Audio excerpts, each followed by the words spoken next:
Bonjour tout le monde. La session d'aujourd'hui, c'est pour vous démontrer comment utiliser la transformation de l'histogramme, non pas par l'esthétique, notre vision personnelle artistique, mais par les mathématiques, pour avoir un fond de ciel profond, non pas noir, mais un petit peu plus au-dessus de zéro. Vous avez ici la nébuleuse de la tulipe que j'ai travaillée il n'y a pas tellement longtemps.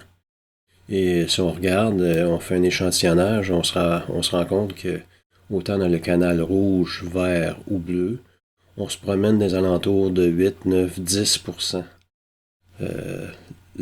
L'univers, ça n'est pas noir. Il y a quand même des gaz, des poussières et tout ça. Et on voit très, très, très, et même trop souvent sur Internet des images où ce que le noir est plaqué complètement à zéro. Et ça ne devrait pas être le cas. Et ça, ça vient selon ce que je vais vous démontrer, ça vient selon la philosophie de Ron Preacher, qui est un ambassadeur de PixInsight. Il demeure dans la région de Toronto et j'abonde dans le même sens que lui. Comment peut-on faire pour pouvoir développer, faire un étirement de notre photographie de monde linéaire dans un monde de photographie standard pour ne pas avoir des noirs cramés. Fait que je vais vous donner la procédure à suivre pour ce faire. Ici, j'ai une copie de mon image. Mon STF est lié avec l'image active. Je vais faire un étirement.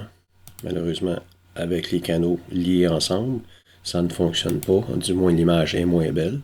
Fait que je vais relier mes canaux avec le petit chaînon pour venir voir que la distribution n'est pas égale selon le rouge, le vert ou le bleu. Fait qu'ici, on a quand même l'état de base de ma capture et on a à travers la palette SHO, qui ne sont pas des vraies couleurs, on a beaucoup d'étoiles magenta. Fait que la première chose que je fais, moi, je vais au niveau des scripts. Utilities, il y a Correct Magenta Star. Un script qui a été fait par Roberto Santori, un des programmeurs de PixInsight. On va l'appliquer à notre image. Et voilà, ça nous donne un ton vert un peu particulier. On refait un étirement de notre STF. Et ça nous donne quand même des couleurs pas mal plus intéressantes au niveau de notre palette SHO. On voit également un dégradé à travers l'image. La lune était très présente le soir de ma capture. Donc je vais faire un DBE assez rapide. Vous avez vu mon autre vidéo concernant le DBE. Moi, je fais des échantillons de 100 pixels par 100 pixels et seulement 4 échantillons par colonne. J'appuie sur le bouton Generate pour appliquer et j'essaie de placer mes échantillons qui sont très très grands. Vous voyez ici, on voit un paquet d'étoiles, mais ils sont tenus en compte, ils ne font pas partie du calcul. Et si on regarde la force de détection, on est à 94, 93, 94%, ce qui est excellent. Fait que je vais déplacer mes échantillons pour ne pas toucher ou le moins possible à la nébuleuse. Et parfois, c'est un peu difficile de voir où sont nos échantillons. Si on ferme l'étirement de notre STF, on peut voir un peu plus facilement où se situent nos échantillons.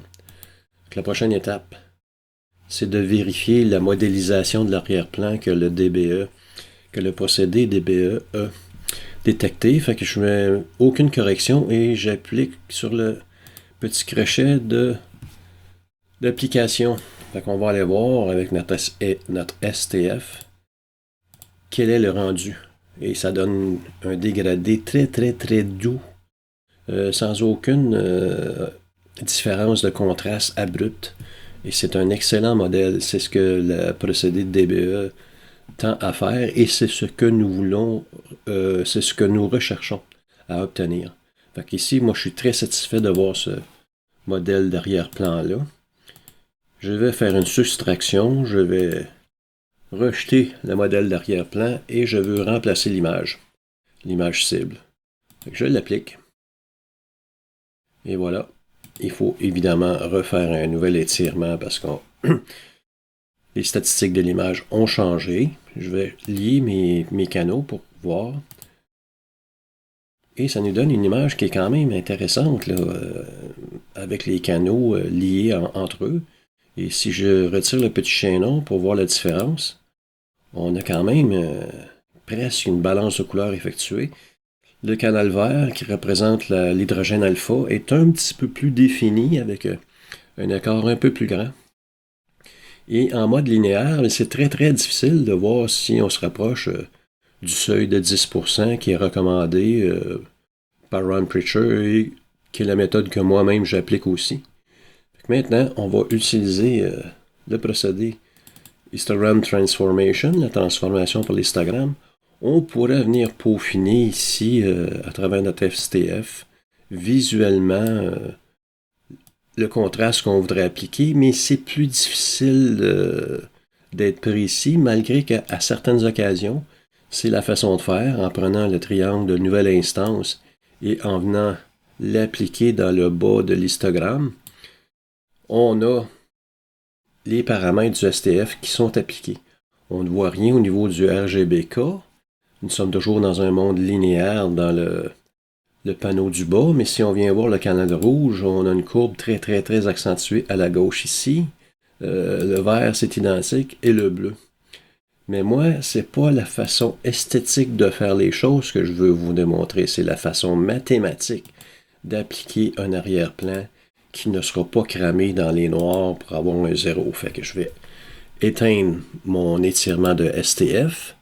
Je vais lier mon procédé d'histogramme à l'image active. Je vais ouvrir la fenêtre de prévisualisation. Et maintenant, on commence. Ici, à la gauche, on a un petit triangle qui représente les noirs. Au centre, on a les tons moyens. Et à la droite, nous avons les hautes lumières, les blancs. Donc, on va sortir du monde linéaire qui est ici pour s'en aller dans notre monde de photographie ordinaire de base.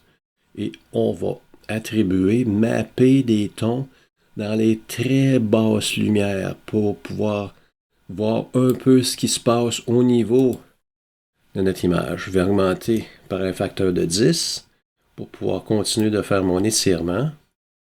Et en haut, on peut voir l'histogramme présumé du résultat que l'on veut appliquer. Ici, dans la fenêtre du haut, on a des graticules qui sont assez clairs. Et entre chaque graticule assez prononcé, on en a un autre en plein centre. Et le premier nous donne un 10% d'arrière-plan. Fait que si je viens faire un échantillon ici, vous voyez, je suis à 10.74, je m'en vais ailleurs, je suis à 11.86, je suis à 11.30.